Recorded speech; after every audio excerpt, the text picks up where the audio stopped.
देखिए, अलीगढ़, ये जो अलीगढ़ आप जो आज नाम जानते हैं, एक ज़िले का नाम है, तो बेसिकली इसे अंग्रेज़ों ने ज़िला बनाया। और उसे ज़िला बनाने से पहले क्या, अलीगढ़ नाम का कोई भी चीज़ यहाँ नहीं थी, सिवाय एक छोटी-सी गढ़ी जो अलीगढ़ कहलाती थी। यहाँ कोल का किला था, और कोल का किला बहुत प्राचीन काल से था यहाँ। लेकिन इस कोल के किले को सुरक्षा देने के लिए 1500 के करीब एक गढ़ी बनाई गई, एक आउटपोस्ट बनाया गया। उस आउटपोस्ट का काम ये था कि वो कोल के किले की सुरक्षा करेगा, एक आउटपोस्ट की तरह बना दिया। और होते होते ये हुआ कि मुगलों ने भी उस आउटपोस्ट को मेंटेन रखा, छोटी सी गढ़ी को। तो मुगलों का एक यहाँ गवर्नर हुआ साबित खान। साबित खान ने उस गढ़ी में दोबारा से रिपेयर कराई, क्योंकि वो मिट्टी की गढ़ी थी, अक्सर बारिश के दिनों में मिट्टी बह जाती थी। तो दोबारा से उसने मिट्टी खींच के दोबारा इस गढ़ी को रिपेयर कराया। तो उस पीरियड में इस गढ़ी का नाम साबितगढ़ रखा गया। और ये साबितगढ़ अब भी कोल का किला सबसे बड़ा मेन किला था, और साबितगढ़ का काम यह था कि आउटपोस्ट की तरह कोल के किले की सुरक्षा के लिए प्रयोग में लाया जाता था। और इस तरह जब मुगलों का पतन स्टार्ट हुआ, और अलीगढ़ में फिर नवाब ऑफ अवध का शासन हुआ। नवाब ऑफ अवध के कुछ कमांडर थे, रोहिलाज, नजफ खान वगैरह ने, तो उनके अंडर में भी ये अलीगढ़ रहा। और जब वो उनके अंडर में अलीगढ़ में था, तो उन्होंने साबितगढ़ का नाम चेंज करके अलीगढ़ कर दिया, टू डेडिकेट दी अलीगढ़ कर दिया। तो नजफ खान वगैरह ने, तो ये अब एक कच्ची गढ़ी अलीगढ़ कहलाई, लेकिन कोल का किला आज भी अपना एक इंडिपेंडेंट पहचान के साथ, एक अपनी पहचान के साथ वहां बरकरार था।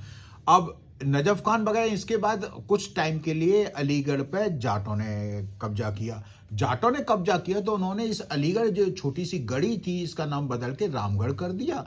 और वो 2-3 साल के बाद ही इस एरिया पे, इस क्षेत्र पे पूरे पे मुगलों उसका मराठों का कब्जा हुआ। मराठों का जब कब्जा हुआ, तो मराठों ने, खासकर सिंधिया ने, अपनी गंगा यमुना दोआब के बीच में जो भी उसका क्षेत्र था, उसका अलीगढ़ हेडक्वार्टर बनाया। और उन्होंने फिर से इस गढ़ी का नाम रामगढ़ की जगह अलीगढ़ कर दिया, और ये अलीगढ़ के नाम से पहचाना। 1803 में जब सिंधिया हारते हैं अंग्रेजों से, तो अंग्रेजों को उन्हें ये सरेंडर करना पड़ता है, पूरा पूरा अलीगढ़ और कोल का किला। और उसमें जब लॉर्ड लेक अंग्रेजों की सेना को लेके यहाँ कैप्चर करने आता है, तो यहाँ इस अलीगढ़ की छोटी सी गढ़ी पे भी काफ़ी युद्ध हुआ है, और एंड में अंग्रेजों का इस पर पूरा प्रभुत्व हो गया। अंग्रेजों ने 1804 में पहले अलीगढ़ को, यानी इस पूरे क्षेत्र को, एक जिले के रूप में संगठित किया या पुनर्संगठित किया। और रीऑर्गेनाइज जब अलीगढ़ के फॉर्म में इसको किया, एक जिले के फॉर्म में, तो उन्होंने इस पूरे जिले का नाम ही अलीगढ़ रख दिया।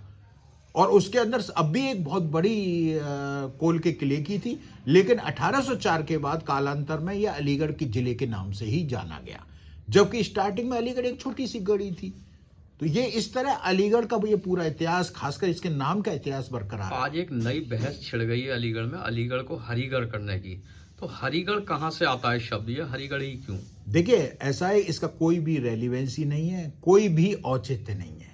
किसी भी इतिहास के किसी भी क्रम में, इतिहास के किसी भी कालखंड में अलीगढ़ जो सो को अब अलीगढ़ है, या जो जिला है, इसका नाम कभी भी, या इसके किसी छोटे पार्ट का नाम भी कभी हरिगढ़ नहीं रहा।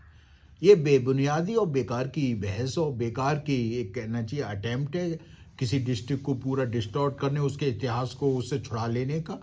आप अलीगढ़ नहीं तो कोल कर दीजिए। कोल शायद आप करते तो ज़्यादा हम लोग एक्सेप्ट करते कि भाई कोल रहा है, कोल अलीगढ़ का जो सबसे बड़ा पार्ट है वो कोल का ही पार्ट है। लेकिन हरिगढ़ का कोई लेना देना अलीगढ़ से नहीं है। ये इनकी भिम्स पे है, और पूरी तरीके से भाई हरिगढ़ का कोई लेना देना ही नहीं है। आप कोल को मानते तो हम मान लेते, भाई कोल का एक बहुत बड़ा किला था जिस पे आज अलीगढ़ बना हुआ है पूरा।